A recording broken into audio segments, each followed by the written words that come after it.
Some very, very odd reports. Rabbit hole gets deep on this one. Imagine if at some point people start also looking at the parents, not just for not not being around, not being aware of your daughter's dating of some older kid or younger man when they're a teenager. Not just that, but even from a violent standpoint. Just imagine, just imagine date lineup type of timelines, and what we see got to be less than half of what them authorities know. This investigation, I feel like, is just spiraling all over the place. Look at this new article on TMZ. Let's start here. Celeste, video screaming match with neighbors months after going missing. So who reports you missing? Who reported her missing? Was it David? No, they don't got him on a police report saying that, hey, my girlfriend disappeared. It was the parents, correct? That's what we've been told. I'll still say allegedly. Celeste went home to visit family in Lake Eleanor, CA, exactly 1 year before her body was found in David's Tesla. That's what this new video in her arguing with her parents' neighbors seems to show.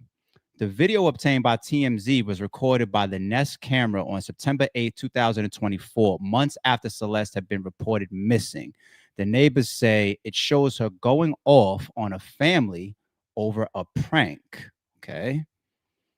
The clip, or in the clip, a family sits outside their apartment building listening to music when Celeste starts yelling, accusing one of the kids of ding dong ditching her parents' home. Okay. While the nighttime vid isn't super clear, we're told the neighbors recognized the girl as Celeste because they'd seen her face on missing posters that had gone up in the area back in April 2024. Celeste's high-pitched screams cut through the air as she confronts the family with swear words and perhaps a racial slur, peppering her tirade. All right. And this is, once again, in memory of posters that's posted around the neighborhood of her. Pay attention here. We're going to double back. This was the missing person poster that was posted up. Celeste Hernandez, last seen April 5th, 2024. April. Okay. Last seen in Lake Eleanor, same place that they said this Ring camera footage is for, a neighbor that's right next to her parents' home. At the time, she was age 13. Full description of her: last seen wearing gray pants, black sweater, etc., etc. Okay, April.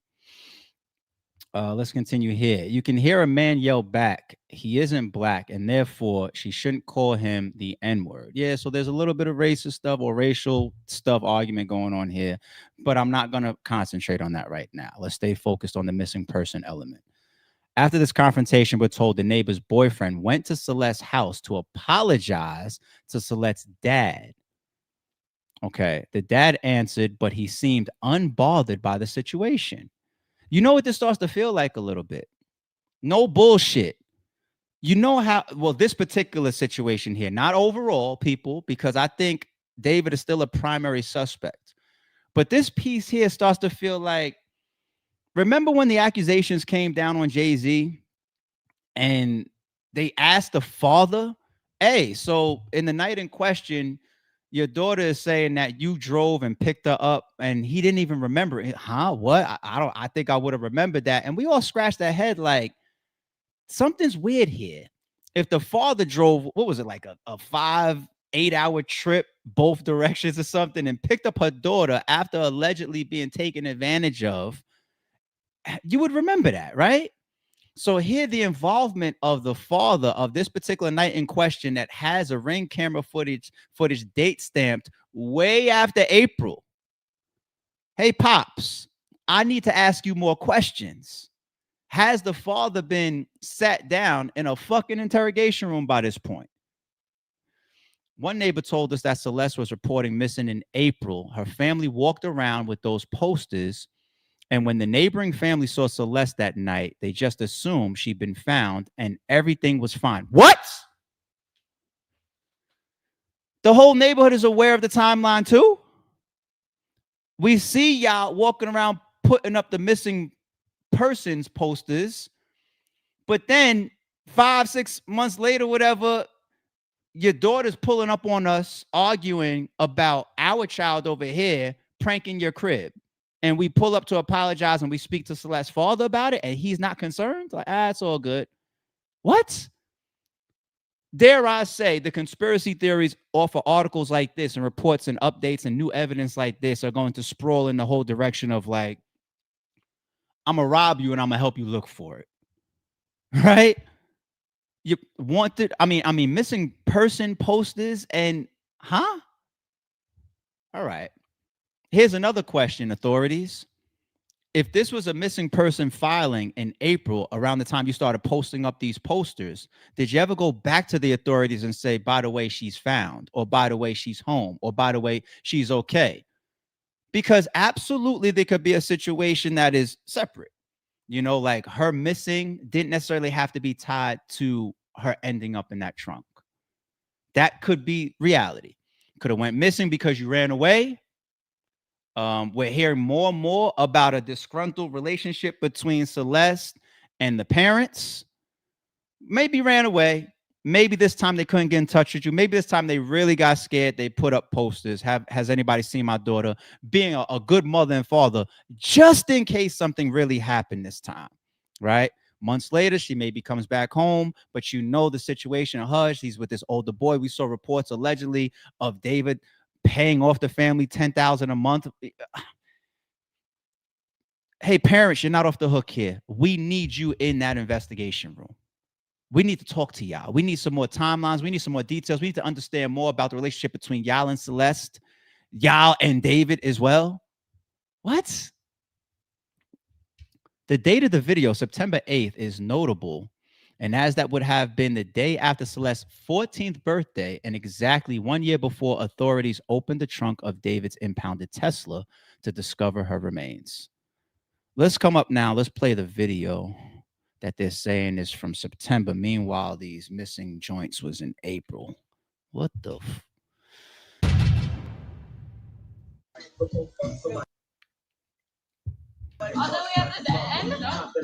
Right there. I'll tell you where that. See that door right there? Number 2, not that. Number 2 right there. Let me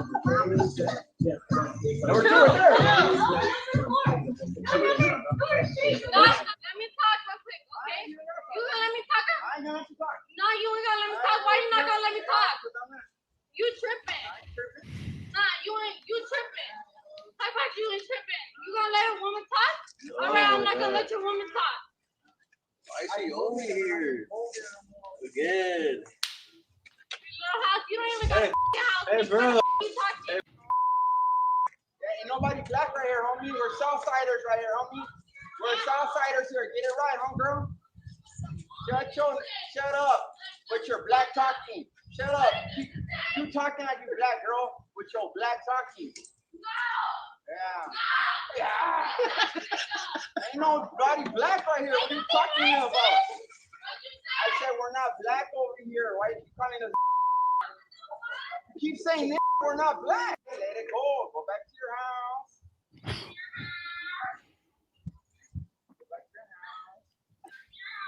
You ain't gonna do nothing, bro. What you gonna do? You ain't no gangster. You ain't nothing, homie. What you are? What you are but a little girl? What you but a little girl? What you gonna do? What you gonna do? What are you gonna do? You need to go home. Seriously. I'm not Mexican. Out the door and you tripping. Oh my God. Not you tripping. Move the out of here. You ain't gonna do shit. You ain't gonna do shit. You better get over there. Get your ass over there, little girl. Go over there, little girl. You ain't gonna do shit. Go. Go. What are you gonna do, bro? Go call her dad, babe. What are you gonna do? What are you gonna do, little girl? Big piece of evidence. Mochi has helped me take. Very, very, very big piece of evidence. All right.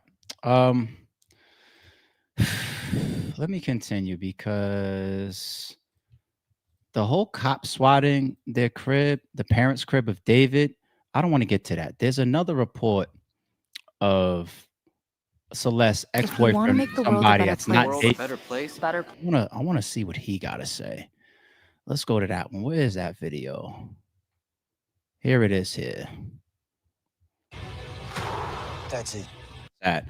So let's ignore all the racial argument back and forth. We know that Hispanic people use the word nigga a lot. She's saying it. She got a black boyfriend. Maybe she feels like because she's of a certain descent and her boyfriend's black, maybe she feels comfortable saying it. And she's saying it to some Hispanic people, and they just like, we're not black. Why you keep talking like that or calling that whatever? We're gonna ignore that. Let's stay focused on, this new piece of evidence. Live, we are learning more about Celeste Rivas, the teenager. Her body remains were found in this Tesla of singer David. The investigation is still going on. We don't know the cause of death yet. Even though the death certificate came out yesterday, the medical examiner has deferred the cause and manner of death. So just to underscore, we don't know if this was a murder, a homicide of any sort, Right. or whether it was an OD, natural causes. They just haven't said, and they said they don't know yet. Right. But we are learning more about Celeste's home life, learning this from... Remember, people, that's initial cause of death. Obviously, the dismemberment is intentional, and ending up in a trunk is intentional, but they don't know how she died. So, okay. Some video that we got, and also speaking to an ex-boyfriend who lives still in the same area where Celeste grew up, but he spoke to one of our producers. His young man's name is Damien. It says that he and Celeste started dating when he was either 13 or 14, but he says that she did talk about some trouble at home, and I don't know how much of this is typical teenager, or is there something especially different that was going on there? But this is what Damien... We should just say, we have edited some specifics out because we have not been able to confirm them, and and we don't want to do this, but he is talking generally. By the way, he's sitting next to his mother. She said how her mom didn't treat her well or whatever, and she didn't like where she was at. Did she talk at all about her relationship with her parents? Kind of. She just said they were mean or whatever. She didn't like them. What is your last memory that you have of Celeste?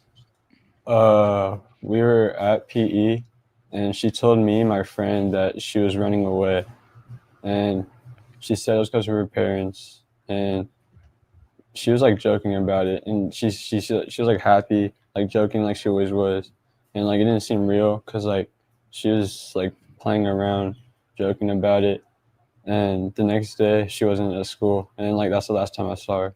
Yeah, so she had run away, as you know, and we've talked about several times. She ran away in January of 2024, came back, and police got her in February in Hollywood. And then she ran away in March of 2024. Now, we're told that's the last time the family saw her, although there's some conflict over whether she came back after that. Well, yeah, so it was interesting, too, his interview. I mean, that matches up with what we're hearing from law enforcement, that that she had some type of troubled home life, and that was the reason for her running away, obviously. And then we got this video yesterday, which was kind of shocking because we thought maybe the last time her mom had seen her or her parents had seen her was one of the last times she had ran away. Right, in the spring of 2024. So we spoke to a neighbor directly in an apartment right next door to where she lives. They had Nest camera. I believe we're going to show camera footage that was, this is from September 7th, 2024. And Celeste is the woman you see there. She was arguing with the neighbors because some kids were so the context of the video is she lived right next door. Kids in the apartment building had ding-dong ditched her house. So she was going over there to confront the kids. And at the time, they didn't. The neighbors didn't really think anything of it. They're just like, they'd seen the missing posters, but they was like, oh, well, she's here. After she left, they were talking. They're like, oh, that was the girl from the missing posters, because the family had gone up and down the block with the missing posters back in April. So wait a minute. So the idea here is that she came back in September 2024 to her family. Yeah. So Anakin, come over here for a second. Now we don't know if she was back there staying with them or she just went back to visit. But she was clearly right next door to her family home on September 8th. We have a mic. We spoke to Celeste's mother before she was even identified because we got a tip. She only speaks Spanish. Anakin speaks Spanish, and you talked to her. Yeah. What we reported was the last time the family saw her was March of No, 20 March of April. 2024. So I never got a specific month from her. All I know is that she said that she hadn't seen her for a couple of years until news of her death. A couple of Well, it years. certainly wasn't a Till the couple of news years of- because Well, we know that for a would've fact been- she was there in April. If she was right early next, right, The 2024. mother next had- to her house. If it was September, it was less than a year. Well, certainly Yeah. at that point it's less than a Or year. about a year. Yeah. What's Right. really striking about this incident, though, is it is exactly 1 year before the body was discovered in To the day. in David's Tesla to the That's day. To the day. Damn. The neighbors told us that they odd. thought that she was just back home, but it seems like she was going back and forth. It seems that way, and it's different from the initial report, which Right. was That she was the final just time gone she to was seen Hollywood. was in March, and she went to Hollywood, and that was it. Right. Hello, my name is Tori. I'm from Now, Mississippi. when they say the initial report, is the initial report from the And I parents? And that's why I asked earlier, like, is the report updated? Like, do the parents go back and say, "Oh, she's back home. it's okay. Here it is, September. She's back." David still remains primary suspect, of course. There's just so much bullshit that we've already seen that makes us feel crazy about his alleged involvement, from the songs to the videos to the merch to the caskets on tour to the lyrics. Like, it's just too much that makes him look crazy. I mean, the car registered to him, and but the parents, I don't think they're in the clear here at all. Nah, they got something going on that we're gonna have to keep an eye on. Suspect 1, suspect 2. Real talk. It don't make no fucking sense. It don't make no sense, B. All right, let's take a look at this one. What do we got? This is a little separate, but cops rush to parents' Texas home for swatting call. They ran down on his parents. Hold on. Police body cam shows officers swarming David's Texas family's home just days after Celeste's body was discovered in his Tesla, responding to a report of gunfire. The footage shows cops walking up to David's Hempstead home with guns drawn on September 18th after 911 caller claimed they heard gunshots outside the home, a woman screaming, and someone dead. The officers knocked, and it was the singer's parents who answered, looking stunned and very confused. You can also hear an audio captured by the body cam, David's mother telling cops there are 4 people who live in a house and that her daughter and her son are upstairs. David has a younger brother and a sister. Okay. It seems David was not there at the time, or if so, his parents didn't mention him. Okay. David's dad can be heard reportedly saying someone is messing with us. His mom is then concerned someone might be on their property, and cops assure them they will check before leaving. According to the report, officers stuck around for less than 20 minutes before bouncing.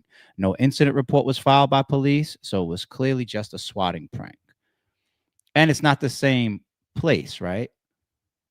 It's not the same area. Texas is not where this Tesla discovered Celeste's body, right? So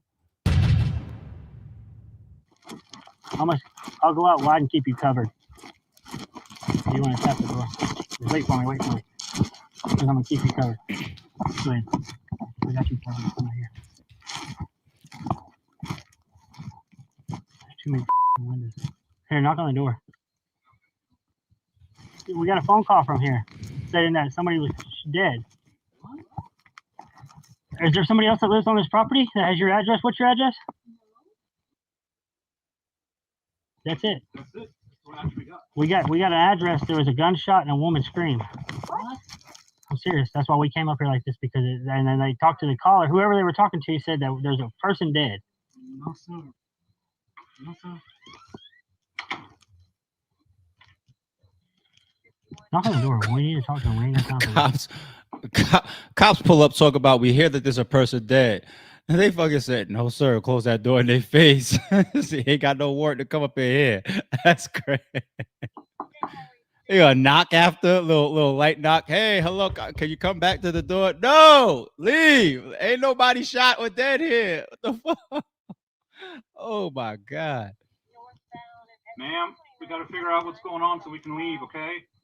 Fuck you. Go get a warrant and figure out what's going on so we can leave. You sit right there on the porch. I'm only laughing because we're determining that it's a SWAT call, people. Nobody really hurt, okay? Hey, guys, we made contact. They said nothing happened here. She shut the door. Now she's calling 911. Yeah. Calling 911 on the cops is hilarious, too. 911, could get these stupid ass cops off my porch talking about a dead body in the screen but a gunshot. We here watching Martin.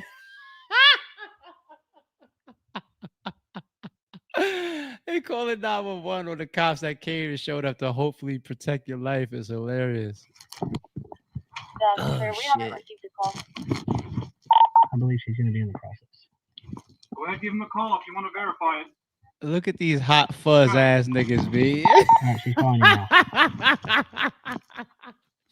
There's more that went on. Can you repeat, sir? Broken traffic. Huh? That's not normal activity. If you were at the wrong address, they'd be concerned about somebody else. Like really? Like, you know what I mean? Oh, there you go. Maybe Yeah, they try play to help. Detective.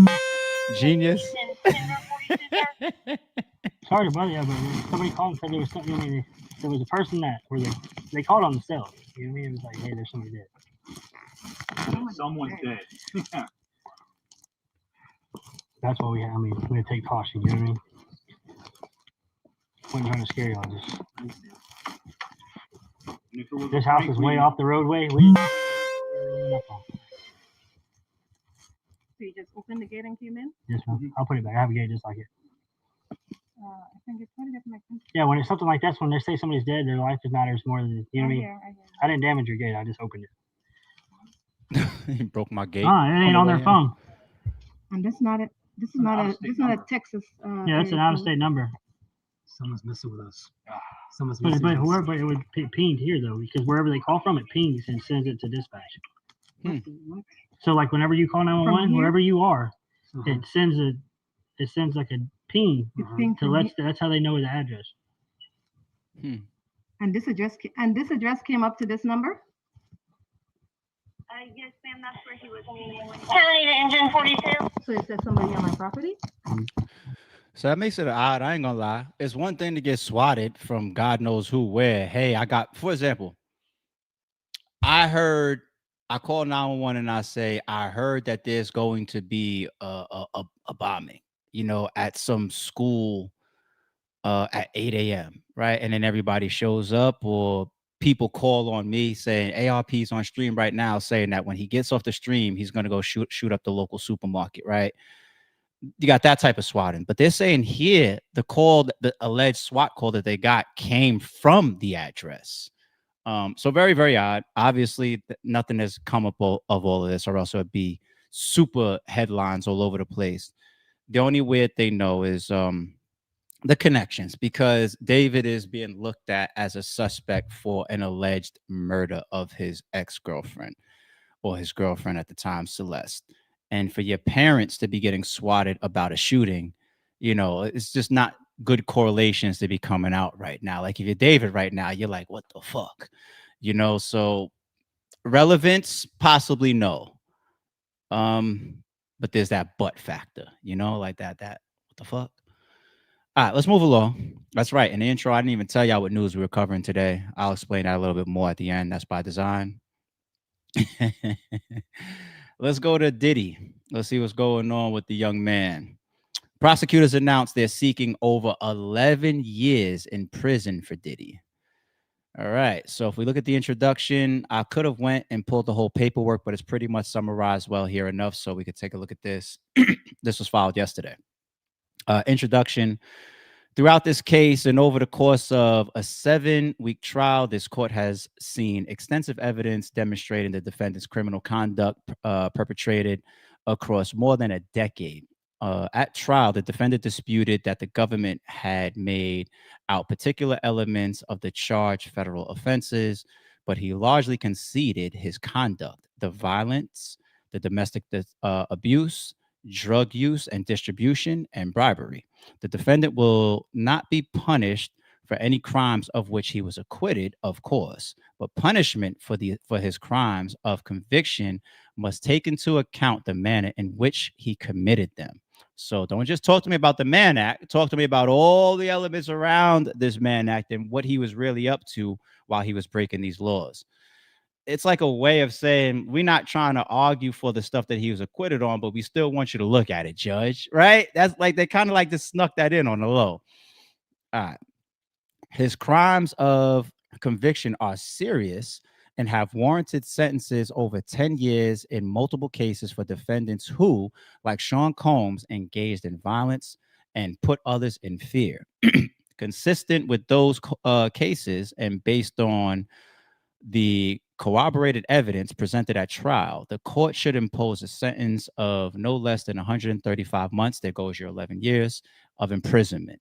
A substantial term of imprisonment is also needed in this case because the defendant is unrepentant. Okay. Incredibly, while the defendant conceded his acts of violence and abuse throughout trial, he now argues that his victim should shoulder the blame. Well, he had to. Remember, that's how they came out day one. They had to claim some of his faults and some of his wrongs because the Cassie video was in everybody's face. All right. The defendant tries to recast decades of abuse as simply the function of mutually toxic relationships. But there is nothing mutual about a relationship where one person holds all the power and the other ends up bloodied and bruised. So the mutual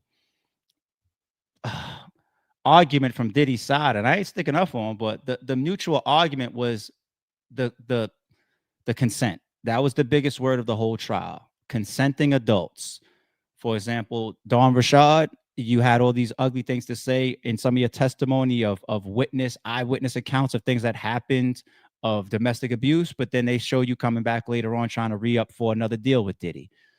Same thing with Cassie. You know, there's emails and text messages that show when you were enjoying the lavish life, getting gifted on all these vacations, setting up freak offs, you know, so, and it doesn't justify Diddy being the piece of shit person that he was being.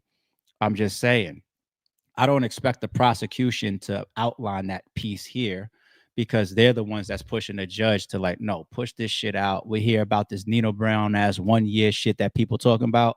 No, we want 11. All right. So that's, I guess, the bulk of the prosecution side. Cassie comes in. There's one thing about that coin flip. Most people like to go second. Closing argument, last impression, last word. Last week, we saw Diddy's team come out and they had a pretty good presentation to the judge. They broke down, it looked like 100+ cases and the outcomes that were relevant to Diddy's charges and showed, you know, the probation and 12 months and time served. And, you know, we didn't see too much 11-year sentences from all that stuff that they outlined. And then he also presented a whole bunch of people speaking on his behalf for him. I think Miss Miami was one of them, right? People that was sending in a lot of letters for him. They collected all that, presented that to the judge. Now here we are, Wednesday, so 2 days away from his sentencing because it's happening Friday, and the prosecution side comes. They come with the reminder of why he should have this 11 years, how much he's damaged other people, how he already admitted to all the violent acts, etc. And we have our star witnesses letter, which should trump. That's like the Joker in the deck. Don't tell me about Miss Miami. She wasn't on the stand. Don't tell me about his homeboy that made a beat or two for him that's saying, hey, Diddy's a great guy. He wasn't in the trial. We got the star witness. And let's see what she's going to say. Ooh. Cassie. Shit. All right. This is a couple pages. Obviously, I don't think we need to read all of this, but all right. Dear Judge, what's the name? Arun. I hate trying to pronounce his last name. I have been in a cycle of thought and then over the thought writing this letter to you. If there is one thing I have learned from this experience, it is the victims and survivors will never be safe.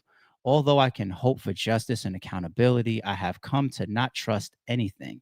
I hope that your decision considers the truths at hand and the jury failed to see, or that the jury failed to see. So we're seeing multiple people, including your Joker, Cassie, your star witness, coming out and saying or enforcing, it's not just about the past. And yes, I'm no longer with the man. I have a whole family and husband over here now. We're not together anymore, but I'm still in danger. They're trying to present the power of Diddy. I think it'd be stupid to come out and try to seek any form of revenge at all, even down to a tweet if you're Diddy. I'm not trying to say, Cassie, calm down. Ain't nobody on your heels when Diddy comes home. Who am I to make that judgment? I don't know Diddy like that. I don't know how vengeful he is. But I don't know if they're releasing Jeffrey Dahmer back out into the world. You know, that's me being fair, both sides of the perspective. For 4 days in May, while 9 months pregnant with my son, I testified in front of a packed courtroom about the most traumatic and horrifying chapter in my life. I testified that from age 19, Sean put that teenage year in there, huh? Sean Combs used violence, threats, substances, and control over my career to trap me in over a decade of abuse. Once again, showing angle that it's not consensual. If you're talking about drugs, if you're talking about entrapment, because my career, abuse, physical, I didn't do all this consensually. Okay. So she's trying to reinforce that once again. He groomed me. Ooh, big word. Into performing repeated sex acts with hired male sex workers during multi-day freak-offs, which occurred nearly weekly. Yeah, when we heard that during the trial, we was like, who's not getting sexed out during all of this shit? Like 90 plus hour, like the fuck? Like it's damn, like go to sleep or something. Which occurred nearly weekly. I was forced into lingerie and heels, told exactly how to look, and plied with drugs and alcohol so he can keep control of me like a puppet. These events were degrading and disgusting, leaving me with infections, illnesses, and days of physical and emotional exhaustion before he demanded it all again. Sex acts became my full-time job, used as the only way to stay in his good graces. How's that for an opening from Cassie? Let me skim this next pieces. I testified that I learned to read Sean Combs' signals. Oh, this might be important. Learn to read Combs' signals, knowing that when I spoke of freak-offs, he was demanding them, and the refusing meant punishment. Losing my car, my phone, or worse. He controlled every part of my livelihood and threatened to destroy my reputation by leaking sex. Yeah, we heard about that with her parents too, right? Leaking sex tapes, and a threat he repeated often. His power over me eroded my independence and sense of self until I felt I had no choice but to submit. When he believed I had wronged him or was not sufficiently responsive, he also threatened people around me and those close to me, including my family. I regularly worried that displeasing him meant putting my family and friends' safety at risk. You talk about entrapment or forceful nature. Her explanation here totally erases the word consent, because let's be mature about this, people. Saying yes to something, right, doesn't just constitute consent. I read the text message and Cassie said, "Hey, babe, what's up? Sure, let's do the freak off. I can't wait to see you. Looking forward to tonight." That seems pretty consensual when you read it like that. But all the context and circumstances around it is like, yeah, I'm texting this because I know if I don't, my parents, my friends, my career, my phone, my car, my house, my body, all of this stuff is at stake. I still shall remain. Diddy is a piece of shit. And it's not because of what I'm reading right here. I just seen enough, heard enough, and it's not just the Cassie stuff. I think he's a piece of shit person.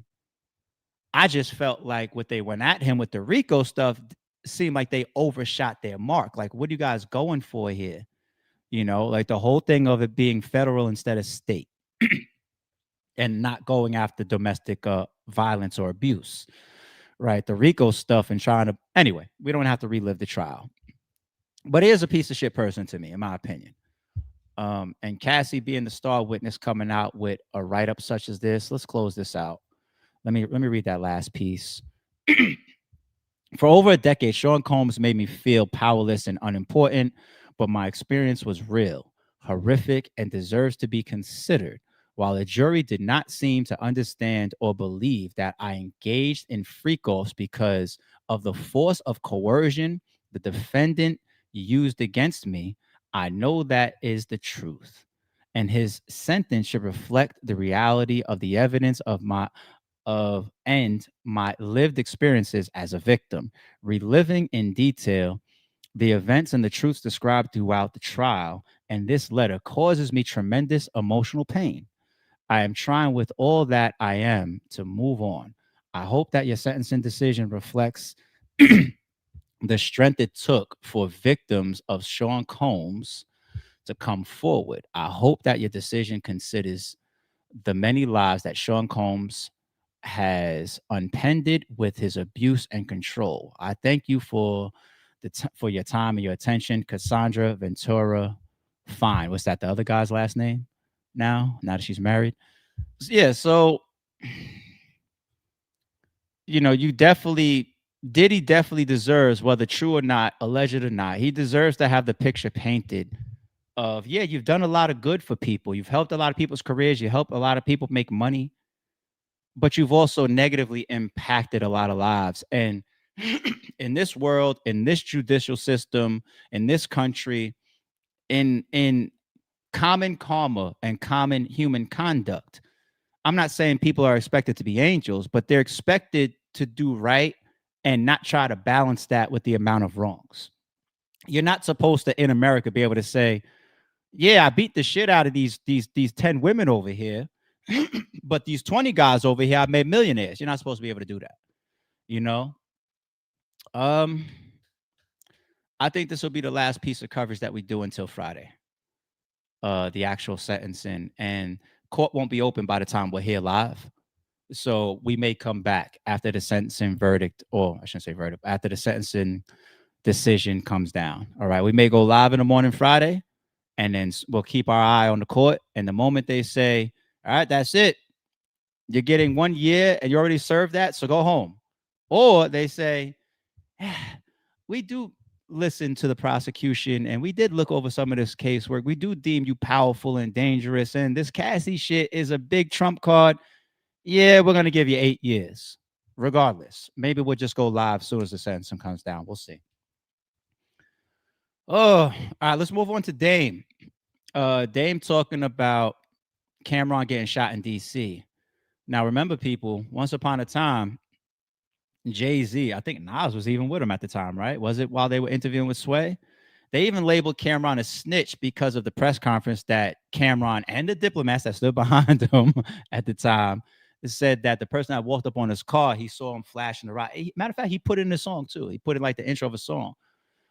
So Cameron has already said that. Then when he started his podcast, he switched and said it was related to something else. All right, cool. Now here's Dame, pretty much reinforcing that it has ties to the paid in full movement, or movie, I should say. My bad.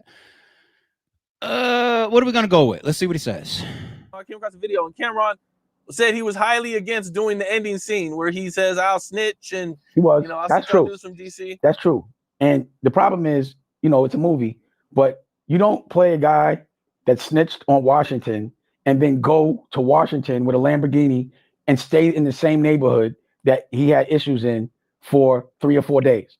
So from what I was told, they were like, yo, you can't just disrespect us and go to Washington and you just played this dude that told on a lot of people from our neighborhood, and they just got aggravated. So I think Cam was just playing that. I wouldn't have done that, because when he got shot, what the f was you doing there in the first place with a drop top? And you just played this man, and you're going around the neighborhood where people are going to be triggered. And he got people triggered, and they pulled the trigger. And hopefully he's learned, don't do no shit like that. That's why I don't have any convertibles. You know what I'm saying? It's because you hit you. You know what I mean? That's crazy.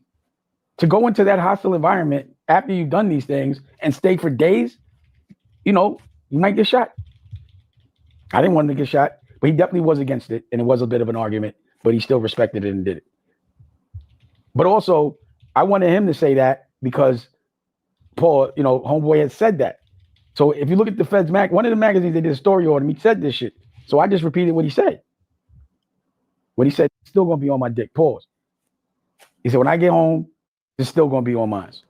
That's what what I read. Maybe I say allegedly, but I remember reading that, so that's why I put that in there. So really, I understood that he would come home because he told me. I had a conversation with him on the phone, but I didn't know he told. Once he told me I was like, I'll talk to you later, and I wasn't talking to him no more because I was like, he was telling me he killed Rich, and I'm like, yo, we on the phone, right? He's like, man, I told everything. I told them everything, and then he sent the message to someone else, like, yo, someone else shouldn't talk so much because I didn't tell, I didn't mention his name. But Jay Black and a lot of the people I'm talking about, that was, Rich Porter's lieutenant. He made the movie with me. So I always wanted to tell it from his eyes because he was right with him. And then because we got hit by work with him and everyone that I know was working with him and we were all friends. You understand what I'm saying? Except Daniel. And then, it's like a lot of people were getting money in Harlem. A lot. There's also a prequel to be told, which at some point I would love to do. But what I don't think people understand is like, you can't profit from your crimes. So there's a Son of Sam law. Maybe put it in the chat. And I'm not saying the chat's always right, but it can give you some direction. So a lot of people think when they come home from jail, they can sell the rights to their story, and they can't. There's a way that you could do it, but you can't. Like any money that comes has to go to like the victims or some shit like that, or to some. So let me ask y'all chat. I'm gonna let y'all vote real quick before I pull up. I give y'all my answer to that, and I'll pull up some other stuff we need to look at related to this. Should somebody get shot like Cameron for playing a character in a movie? What do y'all think? Y'all think that's part of life? Y'all think that nigga it's a character, like beat it, go somewhere. Like it ain't that serious. What do y'all think about that? Like should Joe Pesci play a mafia boss? Or should somebody play Gotti and do something wrong in one of the scenes and possibly get attacked by the mafia behind and shit? What do y'all think? Sniper says, no, you shouldn't. Eric says, hell nah. DJ says, no, that's dumb as fuck. All right, I see the chat where y'all leaning already. It was pretty much a setup question. Of course, the answer is no. Of course, because it's a movie.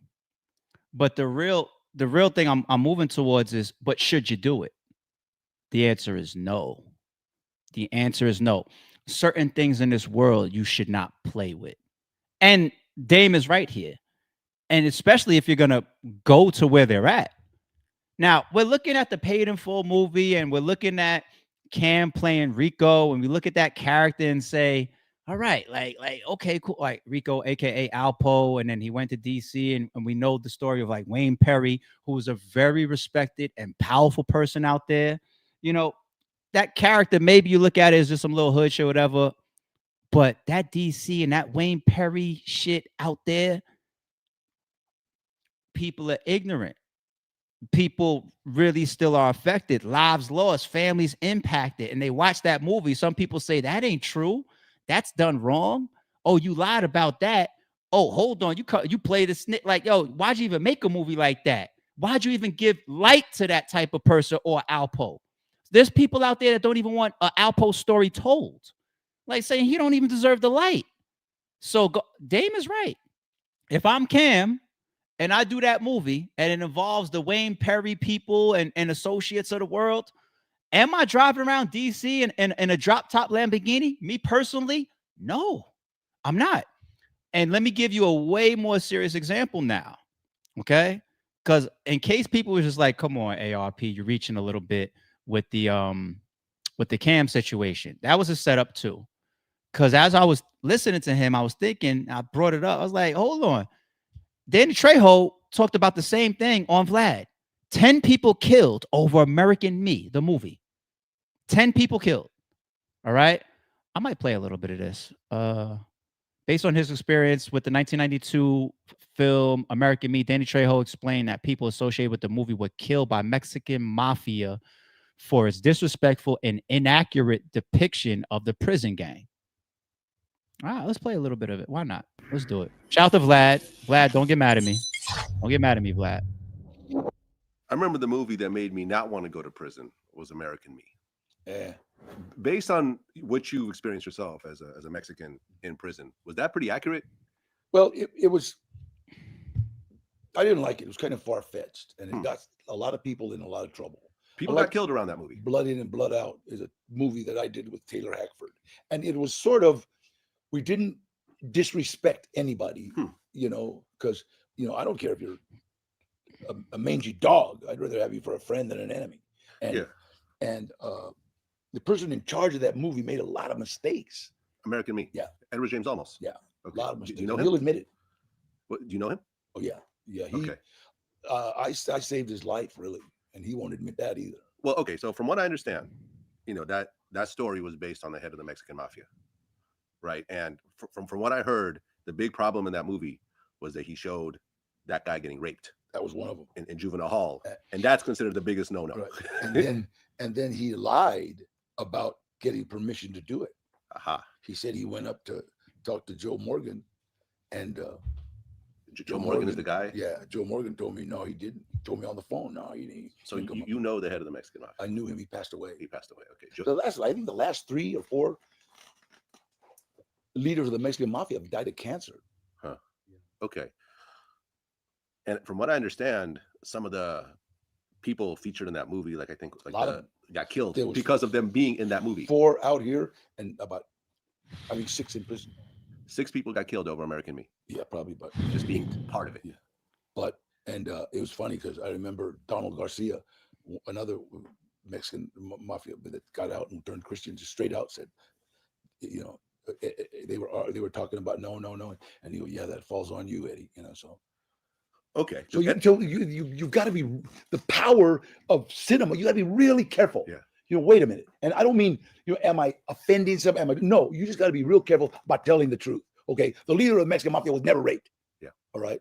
So that's number 1. Yeah.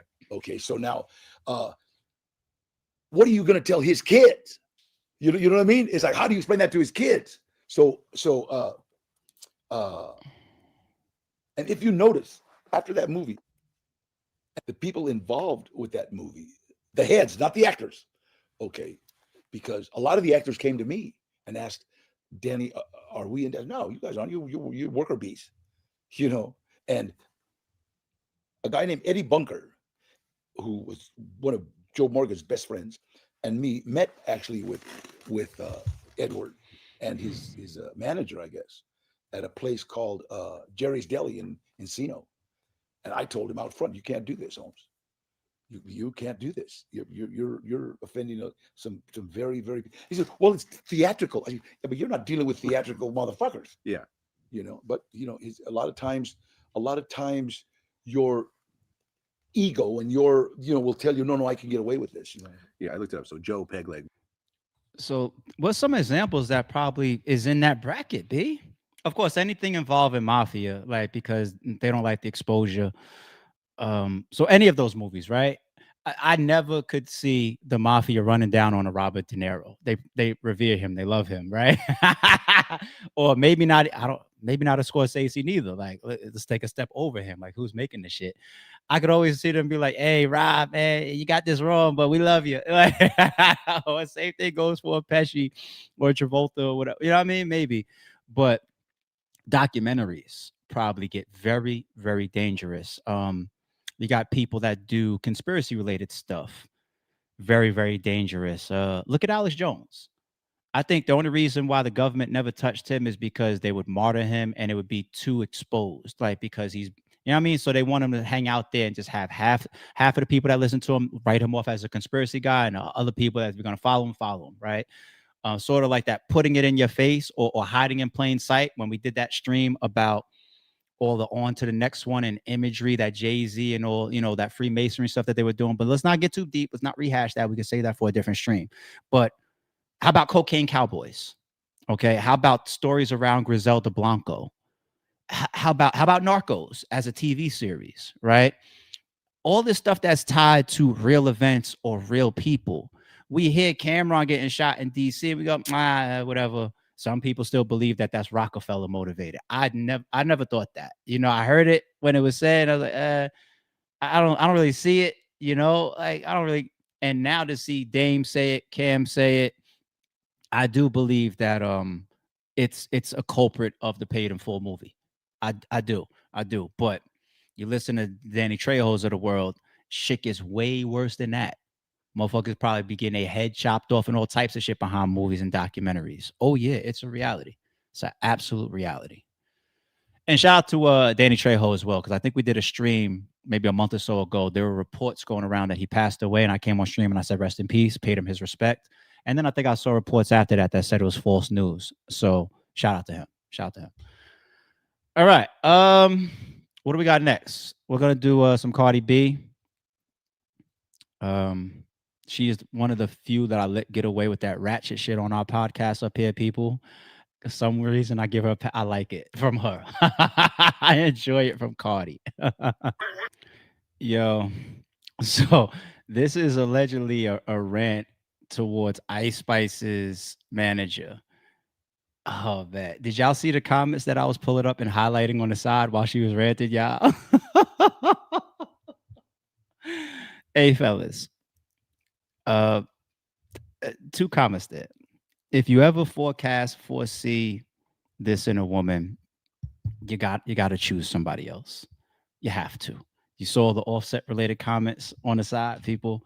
You have to. Everything is honeymoon. Everything is peaches and cream. The first week, month, 2 months, 3 months. What's a new guy? What in the NFL? Whatever. He's gonna see this if he hasn't seen it already. This is how people deal with the issues. You know what I'm saying? But she is so comfortable being that. Just imagine getting into it with her in the crib. Like, that's Cardi, and a lot of people love Cardi for who she is. She's just, I am who I am. That's why I'm okay with letting her ratchetness slide. I don't gotta deal with it. So I don't gotta deal with the shit. Well, fellas, if you ever fucking foresee this in a woman, walk the opposite direction. Also, to you fucking celebrities, right? All y'all in Hollywood or in the industry that just love bouncing around from person to person. I see that you've been Amber Rose. I could name 10 people with this person, that person. My turn. Let me wife you up. What? Like, find somebody new. Like, if I'm even in the industry, if I'm in the NFL, if I'm in the NBA, and the Cardi B's of the world are looking for people like me. Yeah, you're right. My bad. Stefan Diggs, right? Yeah. I see this type of stuff. I see what she went through with other men. I see the failed relationships. I see how she acts at times. And what is my allure to her then? It ain't her fucking people be saying she got one of the best BBLs in the industry or whatever. To me, no BBL is dope. If it's a BBL and you don't even know it's a BBL, that's the only thing that could work. It's just my personal thing.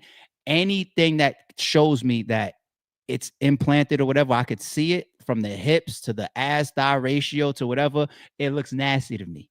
I just hate the way BBLs look. There is no such thing as a nice looking BBL to me, unless you don't know it's a BBL. Okay. Like, let's say people think allegedly Glorilla might have had something done, now that she's going crazy with all the gym pictures. If she did, that's a good job, right? It's proportionate. You don't know it is, cool. But the Cardi B type of shit, take that away. All right. Now I'm just doing the physical. Take that away. It's nasty to me. What else you got there? When every time they put up her pictures without makeup, now I get it. We all look crazy in the morning, but she's not super attractive. She's an attractive woman. Okay, let me not OD and piss anybody off, but she's not some beauty queen to me without being glammed up and having the wigs on and all that. Personality side of things, you got to deal with what we just heard. You got to deal with that sometimes ghetto, ignorant, ratchet, in your face. What's the last piece that you really have? Her celebrity. So what else is attracting y'all to some of these people in the industry after you already see their backstory or their back history? Their celebrity. And that makes all y'all motherfuckers shallow. All of y'all. who? Amber Rose? Who? Cardi B? Who? This person or whatever? Yeah, I didn't see them with 50 people, and I seen you act out and go through this. There's celebrities right now probably still in line for Brittany Renner. You niggas is shallow as fuck. But it's still shout out to Cardi B. And by the way, I felt that it was fair to at least bring this up because she was in there snapping on Lotto. She did apologize. She tweeted, "I was ranting and hot at the moment, but I fuck with Lotto heavy. I respect everything about her, including her team. That's so sweet. And nope, I'm not too prideful to apologize to somebody I really respect. So this is my public apology. And now I'm going to privately buy her a bag." Somebody, and then she pushed Young Thug underneath. What? And I don't give a fuck. I'm still in the motherfucking. I'll be fair. She apologized to Lotto publicly at least. But yeah, epic rant. Epic fucking rant. I might do battle rap with y'all, but before that, I'm gonna give y'all a quick laugh. It made me smile for sure. Just when you think you've seen it all, when you robbing a nigga and your song comes on during the lick. Yo.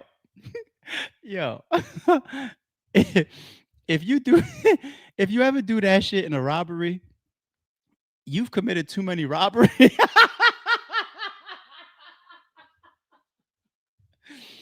You've done it way too much. If you are, robberies are so tense. Like, you masked up. You got a fucking, what is that, a shotgun in his hand? What the, hold on. He got a shotgun in his hand. And he pauses.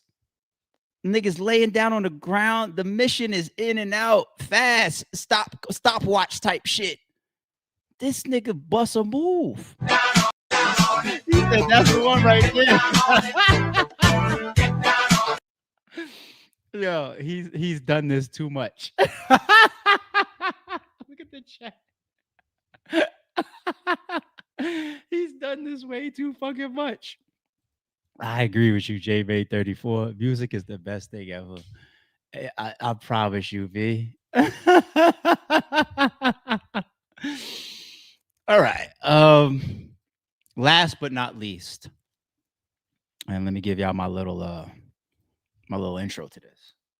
So, if y'all were here during the beginning, you noticed the intro. There was no intro. Went straight into David. Went straight into the first topic of the day. I might do that consistently. Just a heads up, you know. That's also for the people that are very, very interested from a YouTube standpoint in that first topic and that title and that thumbnail. But it's also from a time standpoint. I got to continue to be faster, as fast as possible. And I also like the nature of people not knowing necessarily what we might be covering. Right now, if you're checking the video out after the live is done, and you see the timestamps in it, then yeah, you can look at the chapters and see. But as far as our morning cruise, I like that vibe of like, is he gonna cover that Diddy shit that happened last night? Or I like that. I think that's fun, you know. And that also allows me to have moments even where I look at the chat. Somebody's like, "Yo, but ARP, what about this?" or whatever, you know, and have follow up. So I like that. I like that a little bit better. Battle rap. This is a whole another 20 minutes that we're about to do, 20 minutes plus. So said that, Head Ice texted me a video yesterday. All right. So I click play and the title says rule number 19, know who you dealing with. All right. It's uploaded to his channel, headi.c.e. Right now, it's about 3,000 views. Yeah, 15 hours ago. I'll look at the comments maybe later with y'all. But I'm just assuming that he sent me this yesterday because he sees that we've been covering him and Serious Jones back and forth. So he's like, hey, check out my latest response, you know? So in all fairness, you know, I'm going to play it. And then I'm going to ask y'all how y'all feel about it. Or how we feel about it, okay? Let me actually give y'all the bigger screen.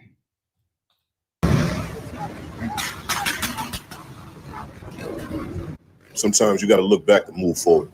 I'm a firm believer in that. And this is one of those moments. You know what I'm saying? Just going to clarify shit. We ain't got to do too much talking. but we will dress everything accordingly. It's no rush. We got all day. Hush never them. Wolf love. Let's get to it. Take him to the water, let him drink. Mention him a book, let him read. Tell him plant his roots through his seeds. We ballin' on the budget. The women who you saw me with in public. My shit stink taller, gotta flush it. The riders for the cause. The hottest and survivors of the law. You still blaming wilders for your cause. I don't care about people not liking me. I be trying to make it worse once I find out. Don't petty like that.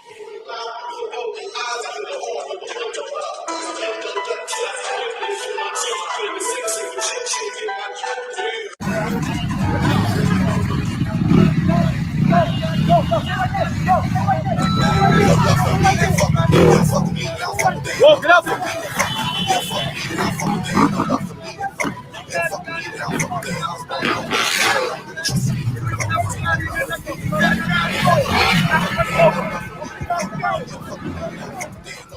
Ain't solid. I fuck with real wolves that can tell you this nigga ain't valid. Facts or no? Facts or no? Tell Tashin I miss her head. But if she ever plant me again, I'm gonna send you her body. But it's gonna miss her head. Yeah, hold on. Let me elaborate on that a little more because I don't want to make it look like I'm just coming at Ty head like that. Ty was actually a cool and good woman. But she called my phone with some dumb shit one day talking about, get on me, some shit like that. And I never understood what the fuck that was about until I see your man sitting next to you talking about he came in the room and pulled me off for somebody. Now it makes sense. We're gonna get to the bottom of all this.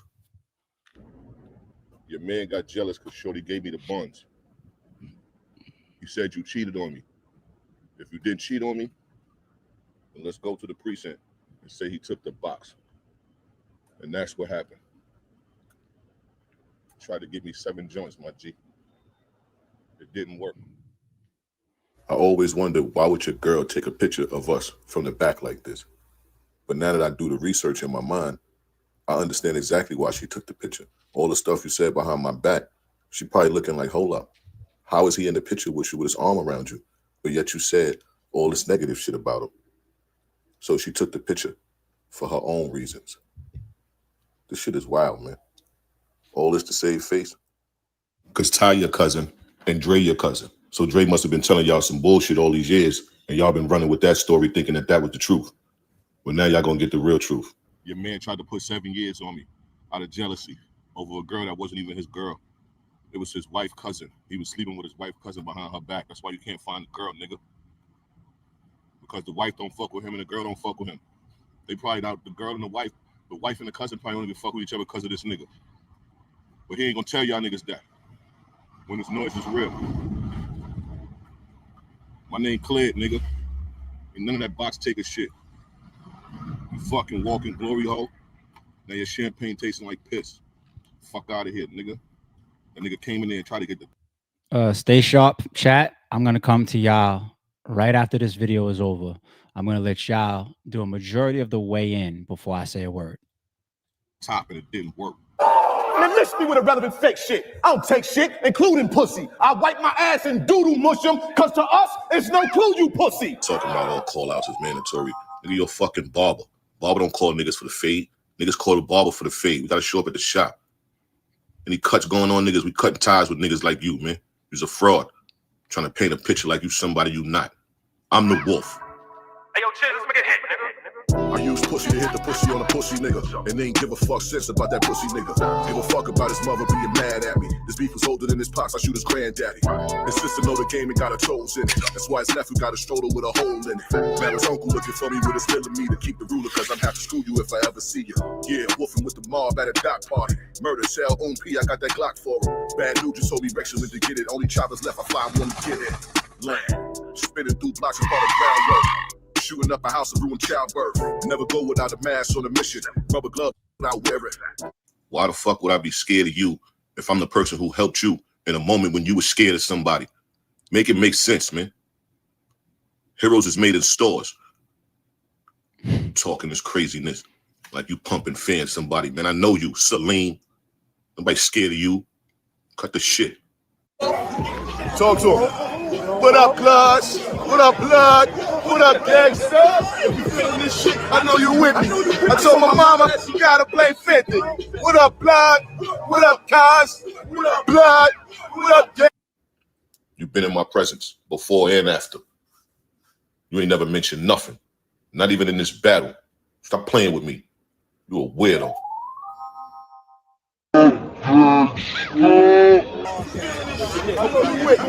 I told my mama that she gotta play 50. Wanna tell you something? Fake niggas that ain't solid. I fuck with real ones that can tell you this nigga ain't valid. I wanna tell you something. This shit speak for itself. I'm just showing you that they was around me before and after whatever situation you talking about. We ain't got time for the foolery, you heard? But you can't speak on it because you don't be around me.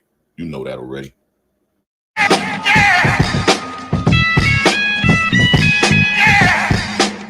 I want to tell you something. It's a hard time for discussion. My part-time, I'm hustling. Cussing at a cussy for bigger bags of the substance while bringing reach to the hustlers. Blessed because it's paper like a gift and a curse. 9-5 the max. Now don't get it twisted. Your cousin, Drake, he did some foul shit. But I forgave him for that. You know what I'm saying? Because of the years that we had in. I looked at it as he made a major, big mistake.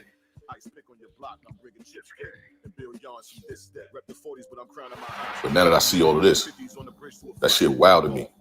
My love was genuine, even if yours was fake.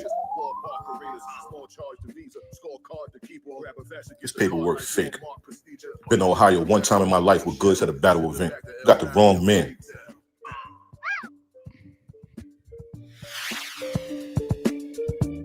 People ain't take your word for it, so you went as far as printing up fake paperwork? I ain't never been to the feds. I don't even got no co-defendants. Wrong man. You wish you was me. You from Inglewood, New Jersey. Surf said it all about you. But you know what? I know a bunch of personal shit about you I wasn't gonna bring up. Tons of shit like the shit with Lush. How about Magic Mondays? Ashley, Megan Ashley. What, you forgot about her?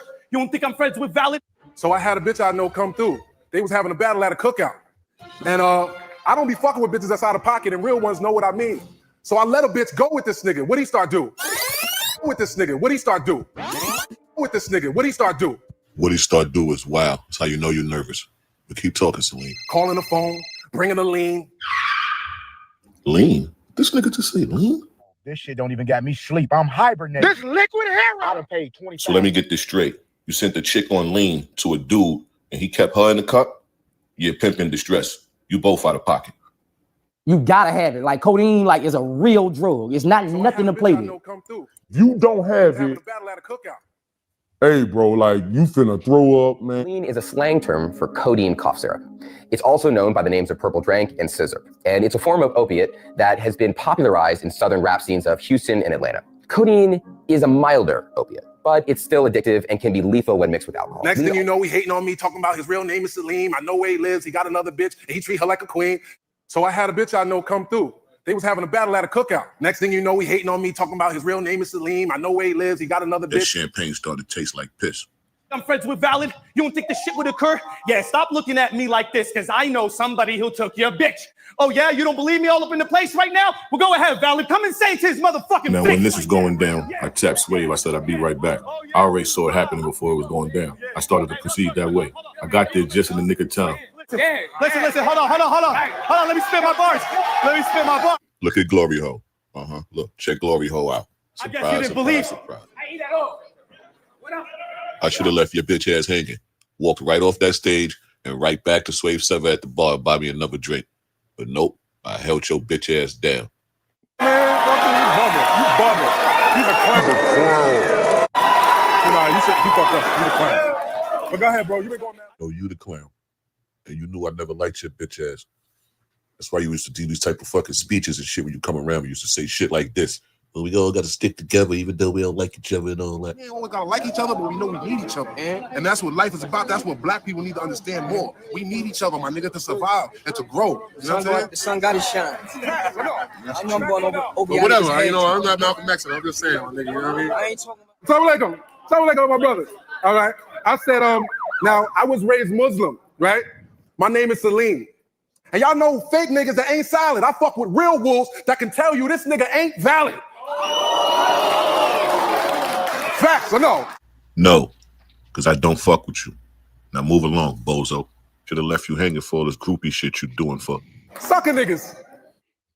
All right, so I showed you that you knew what it was before you went on your fake rant fronting like somebody was trying to act like they didn't know what niggas was talking about. This shit is years old. You a bozo for that. You put your cousin on blast, nigga. So we gotta get some straightening. Yeah, we definitely gotta get some straightening out because it's bizarre to me how Drake could sit there so confidently and talk about he was there. This shit don't make no sense to me, bro. Like, what is you still standing on your lie for? The truth set me free. You still trying to save face? Like, who you gonna get in trouble from? Your wife or something? The crew niggas? Let them niggas know. That shit wasn't planned, nigga. Nobody told you to come in the room. I don't even move like that. It wasn't one of those moves where, yo, I'm gonna be in there with Shorty, you come slide in the room and all that. No, me and Shorty was in there doing grown folk stuff, minding our business for a few hours. He was in the living room with his wife. I guess his wife left and he came in the room and shit went left. Then I found out he was sleeping with Shorty behind his wife's back and all that. Like, all these pictures that's being painted is false narrative. And last but not least, man, stop hating on my success, man. Niggas wasn't hating on you was down with DDP, DTP and all of that, Ludacris and all them. You had your deal and, you know, you was doing gin battles and all that. You know what I'm saying? Stop hating on my shine, bro.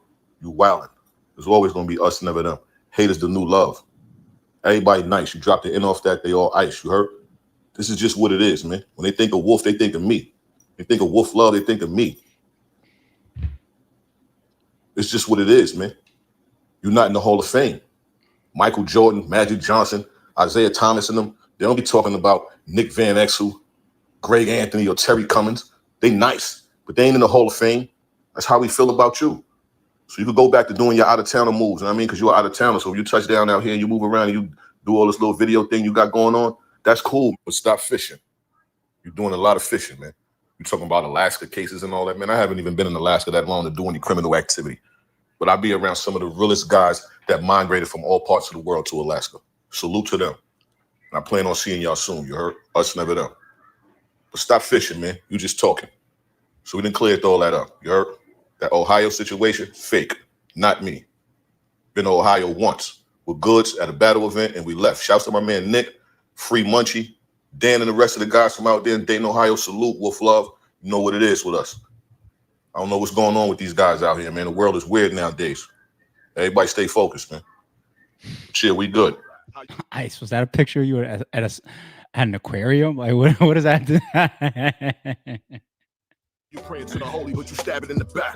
Walking with your peoples, got them feeling like you road dog. Knowing that the evil got you thinking, make a phone call. Thing about the drop, you need everything to fall through. I can see me in the Forbes too. After the Ferrari, smart spot, that's the target with the ball going. I ain't gotta fit my record up. Time to show love. Always go through this since we was. Nigga, Ice made a promo video, dog. Okay, before I say a word, what y'all got? What y'all got? Start now, chat. I'm gonna bring y'all up on the screen. I'm gonna read y'all comments. Then I'm gonna go to the comments of Ice's vid. Then I'll give a very, very small, hopefully, feedback, just my own little take, and then we out of here. All right, starts now. I see you tried it. Says video was nothing but advertisement and deflection. And I got no picks for any of Ice's fans or Ice or Sirius Jones's fans or Jones. I'm gonna go in order. I ain't skipping none of these live chats right here. I'm gonna go in order. I ain't skipping shit. You can play it, replay the fucking live chat yourself. All right. You tried it was first from when we started. Two Clean John says Ice cooking, bro. Keck says rocking with Ice. Ain't seen enough from Jones before this. Gillis says if somebody put this type of dirt on my name, I would do what I have. 22. Get out of it. It's nasty. Okay. Two Clean Johns with an emoji. Shout out to Prentice Jones coming in, gifting 5 memberships. I appreciate you, G. Chat, this one here says, look bad for both sides. Jonathan Muddy Hands, our member, says, where's the video on the tube? It's on the channel head space I.C.E. Head Ice. It's his YouTube channel. Okay. He texted this to me yesterday. Might not be too easy to find because I don't know if he uses his channel too much, but that's where it is. Nobody wants to see them battle again. So why all of this? I don't want to see them battle again either. It was entertaining as fuck. However, I believe Ice. Okay. I'll never get this time back. D Hood says to why not? The narration was throwing me off. Certain parts Ice was talking about shh. Other parts he was talking about random fillish. Thank y'all for masking y'all curses in the chat so that YouTube doesn't automatically block y'all. We don't want to see nothing but hands and feet. Sirius played him. God, the brand on member says this was a very good timeline and comeback. We still don't know the full truth. We still don't feel like we have an answer yet. All right, God. Tay Smith says, yeah, look crazy because Jones was hanging with him if it's true. Okay. Tom Bean says, when is it over? Brian says, guilty. I didn't need the promo. I'm going to do 3 more. Okay. I'm going to start here with MSM. Scratches my head like a monkey. I'm more lost and confused than before the vid. Nice attempt, but what did it really answer? That's 1. Let's go to 2. Chat says Jones a weirdo. I don't know. Ice just seemed like a solid dude, and Jones was literally next to him and didn't say a motherfucking thing about him. And 3, last but not least, I'm lost on their issues. Okay. All right. Let me take a look at Ice's video. Let me see what some of the comments are there. Once again, here goes the channel, y'all, right here. Head space I.C.E. Head Ice's channel. Okay. Disaster face when Ice walked up. Nothing happened. Became see what happened was man. So they're talking about the changing. Okay. Thank you for clearing that up. I'm sick of people trying to tear down real ones. 1138. The voice had me cringing. Chris Unbiased made some good points. You got some questions to answer, Wolf. When they show you who they are, believe them. Some 100s here. Whatever situation you're talking about, what I thought nothing happened. All right. Ice, you didn't address the minor case and the other report you claim is fake. Oh, look at this off to the side. I got to check this out. DJ Envy speaking on Dame Dash's meltdown. I got to check that out. Gang, Serious Jones is Soulja Boy battle rap. Us never them. Serious situation like this needs straight talk, not the Ice wordplay. Respectfully, Ice, you do that sometimes. You be like, huh? Ice, like heroes are made in a deli. It's like nigga, like not now. But no, shout out to y'all. Right on time, OG. All right.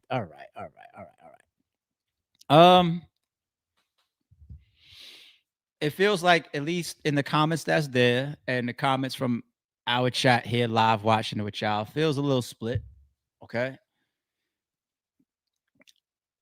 I didn't learn too much new stuff other than I spent a lot of time in a video showing how much he's been around a dude that was sitting next to Serious Jones. Allegedly the guy that I said he was in the love triangle with. You know, that dude, this Wolf guy, Ice, and the woman. Okay. Ice also gives more context saying, I'm in the room with her doing grown folk stuff. He's outside with his wife. His wife must have left, and he comes to the room allegedly with the girl, and whatever happens between them happens between them. He's adding story to it right there. It was small, it was subtle, but he's adding more to it. Okay. Which will go back to even my first stream when I said that's one thing we got to be careful of. You know, we did that as kids, but running trains or whatever, academics, I think, is in court right now dealing for something similar, allegedly. You know, we can't do that, especially as adults, people. You know what I'm saying?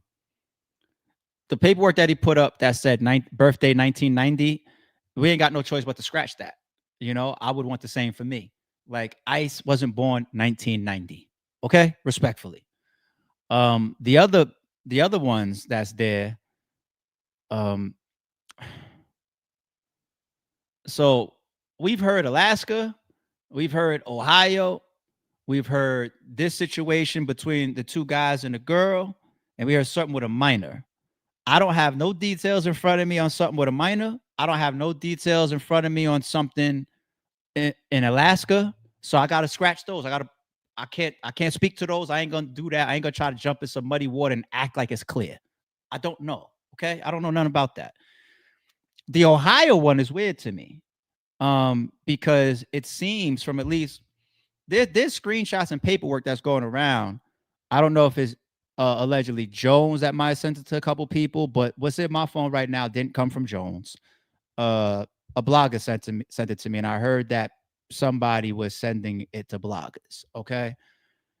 And I'm not a location specialist, but you know, the thing with, I see Virginia Beach, we see Ohio, like it's all these different locations. So allegedly, like, where's the location of the two guys? One that was on camera with Jones, and Ice taking a lot of editing time to show all the videos and pictures where they were together, right? Was that in New York? Is that Ohio? I don't know. I don't. Man, listen, Ice. This video, first, it had too much promotional shit in it. Like, I don't care about, you know, the part where I get it. Ice is trying to say, he's trying to also show the relationship between him and Jones, but I don't care about that disaster moment battle. I don't care about the promotion. I think Ice was trying to paint Jones as a hater. You know, that's between them. I wasn't around them. I don't know how they feel towards each other, how long they felt ways towards each other. I don't know. Right. So I ain't gonna fucking speculate. But this video had too much off the topic in it, you know, and you are doubling down and saying the paperwork is fake. Not just the 1991, but you had the other one up as well as when you said that was fake. Respectfully, okay? If Jones wants to continue, if Jones feels like he proved his point already, then they could go their separate ways. Let Ice have the last word here. If Jones feels like, nah, I'm not letting this video ride and he wants to continue, the only next step is to prove, I guess, that the paperwork ain't fake, because that's one thing that puts people in a bad spot. When somebody says that is fake, and then we go to the .law website and see like, oh no, that MOOC paperwork is real. It's like, oh, okay. You don't want to be in that spot, people. You don't ever want to be contradicted in that sense about a key piece of what people are discussing. All right. So Ice is doubling down and saying the paperwork is fake, and he showed two different pieces of paperwork, one of which has 1990 on it, and that one I'm gonna say yes, get that out of here. I don't know what the fuck that's about. That birthday no way. But the other one that he brought up on the screen. So Jones, like, I think I seen Jones say he purchased it for $10. Jones he edits a little bit, right? You see, show people. See, that's the thing, man. I don't want to act like I'm involved in telling, like, try to guide y'all. Like, I'm saying too much right now. I'm doing too much. But we just saw that with Holla and Mook, you know, and I saw Geechee saying that when he was debating with Jazz. He's like, I don't want to do all of that. You know, it's supposed to be right there in front of me. And I want to use Geechee's description of that, the culture's description of that, and some of those takeaways, even from that Holla and Mook third round. And I'm going to use it to show Ice and Jones, right, that this is how the culture responds. They don't like to feel overburdened. This isn't me.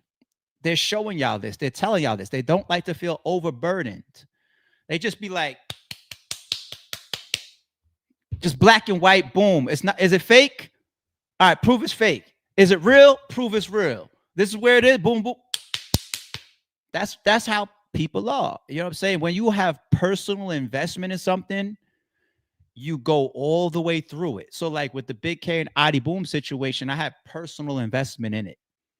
You know, I'm going to see Adi Boom on Christmas Eve while he's locked up. I have a personal attachment to the guy, you know? So when I see that, like, no, it's my duty to go do the homework. It's my duty at that point. I need to. I don't have a personal attachment to this situation, and neither do thousands of other people. So they're not going to go do the work for either person. You know what's going to happen? They're going to watch both videos, and they're going to just say, who made a case better? And that just becomes internet level shit. Nobody really wins. That's the reality. You know, nobody, the thousands of people, they're not going to go play Sherlock Holmes on it. We just saw that. All right. So you guys have already done the public back and forth. If it's that deep, any past this at this point, I think it's deep to Jones. Ice is saying, move along. I don't care. I think you've been jealous. But Jones is saying it's serious to him. He said he veins popping out his neck while he's on there with angry fan. It's serious to Jones. So if it's serious to both of y'all, past the videos that y'all have already put out, you guys purely see how the culture is responding. Okay. No, everybody still feels gray.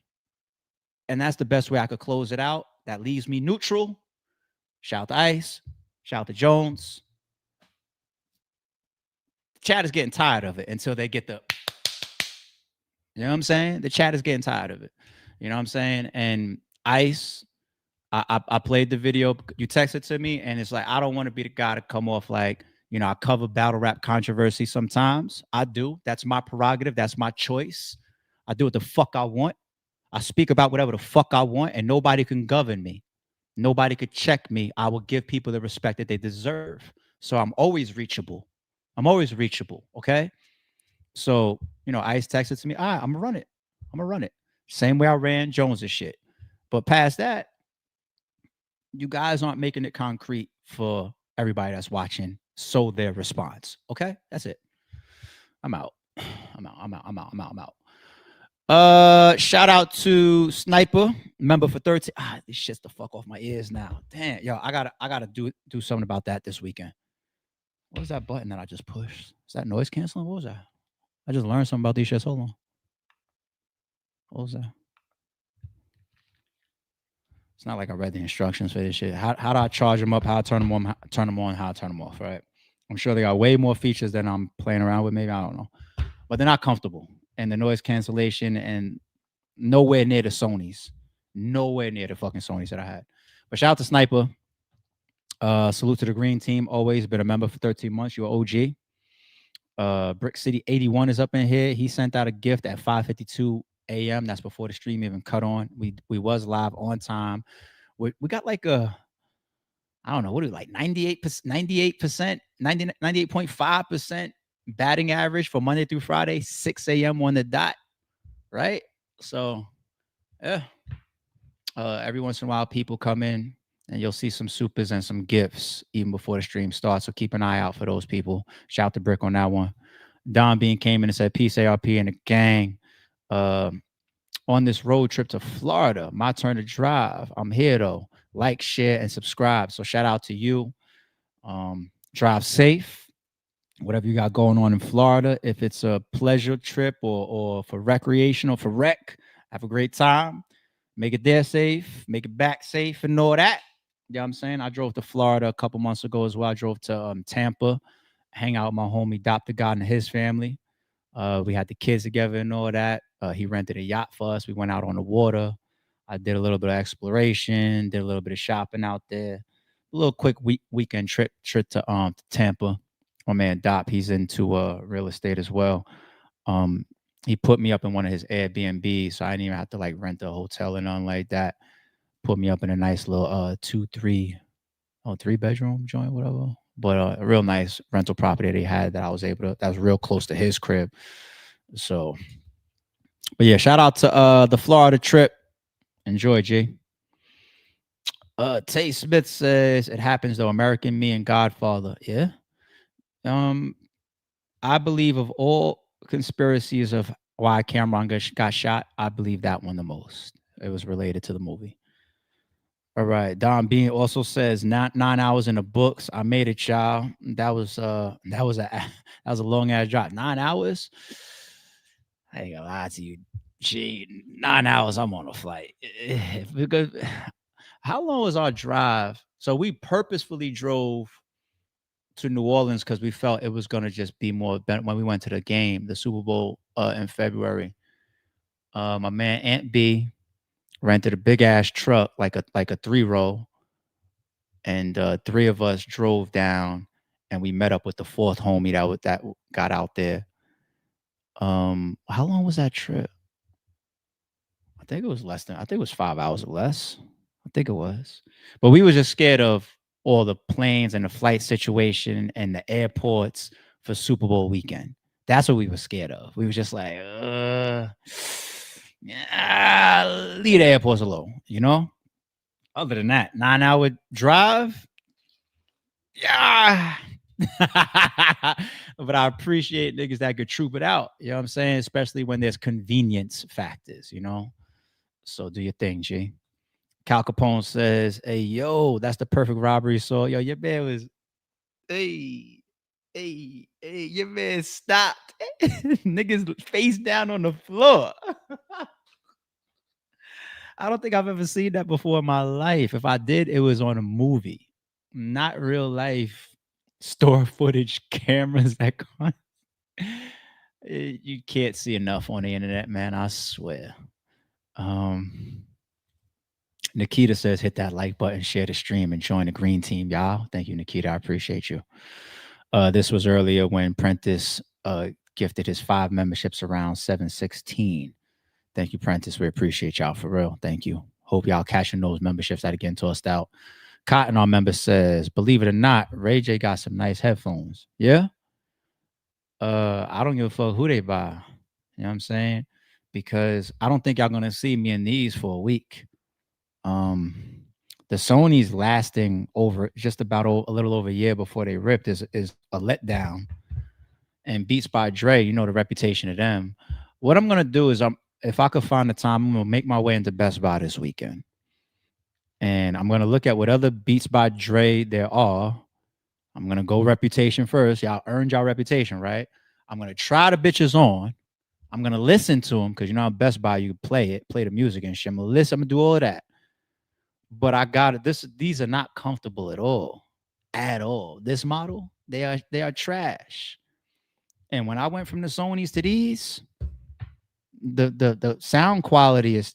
I thought that was supposed to be the Beats by Dre biggest thing because they were inspired by Dr. Dre, this mega super producer in a studio creating quality, the highest quality of music with the highest quality of equipment. So how the fuck is the sound not even half as good as the Sonys? Now that I think about it, I'm kind of getting tight. That's marketing then. Beats is the thing. You get the right people to endorse your product and do the great commercials. It's like the Big Mac. It never looks like the Big Mac that I get out the fucking window than it does in the picture on the drive-through. It's marketing, B. Y'all ever see? I'm sorry for the brief rant. Y'all ever see those videos of how people make those commercials? Like how they make like they stage the burger, you know? And it's like it's not what happens in that back little kitchen area at McDonald's. They have like some professional photographer and chef put the Big Mac together for those videos behind the scenes. The making of are crazy. They perfectly lay on the cheese. Then they get a little blowtorch to melt the edges perfectly. So you see the little corners of cheese come down the sides. It's like art, real life art for photography. These little teenagers in the back. What do you got? Big Mac. Boom, boom, boom, boom, boom, boom. Mash it together. Throw it out. It's probably been sitting there for a fucking 30 minutes. Like, y'all ever go to a fast food restaurant and be with the type of person that never wants their shit that's been sitting there? And you feel like, damn, I gotta wait for this person. Like they'll walk into McDonald's and be like, I want a fresh batch. It's like, well, you gotta wait. It is what it is. All right. Anyway. Yeah, I gotta figure that out. Thank you, Cotton. Jay with the bricks and a big $10 super chat. Thank you, Jay. I appreciate you, love. As always. God the Brand said, pray for the 2.1 million people not getting paid right now. Who is that? I know Starbucks just went through something recently. Who is that? We're in a recession without people saying it. I don't know what this was related to, but shout out to God the Brand. We're in a recession without them saying it. Don Bean, that flight was 6 of 9 of my kids was a little steep. LOL. Plus, I don't like planes. Okay, so not liking planes is a big deal. I ain't trying to scare you, but you know the stats of issues with flights. And when I say flights, I'm not just talking about like planes going down. I want to scare people, but just issues with flights, period, versus issues with cars on the road. The percentages are like this, you know? being up in the air can be scary for some people at times. You know, you hit a little pocket of turbulence. Oh, wait a minute, what's that? Hit those little drops like on a roller coaster. Oh, what was that? But you got to get in tune with flying, man. It opens up everything, opens up the whole world and convenience. But traveling with that many folks, man, you probably had the fucking you had the four-row joint, huh? Okay. Jay says, get some Five Below headphones. LOL. I don't even know what that is, but we're correcting that this weekend. I gotta make my way to Best Buy. I gotta find some time to get to Best Buy for that. These shits hurt. Saying they hurt is like really putting the word stamp on this fucking product. But anyway, all right. Shout out to y'all. It's 7:40, hour and 40 minutes. We really could have did an hour if we subtracted the head ice video, and if I didn't politic as much towards the end. But I like moving a little bit more swift, you know. But when we got a lot to cover, we got a lot to cover. 6 a.m. crew. I'll see y'all back here tomorrow, which is Thursday, right? Everybody be safe. Got y'all. Don't confuse silence with work ethic. I'm a boss making decisions, my first fetish. The verse cherished is perfect, that's a reverse blemish. I dropped it, connected the block, learn Tetris. This is the Sorry True Podcast.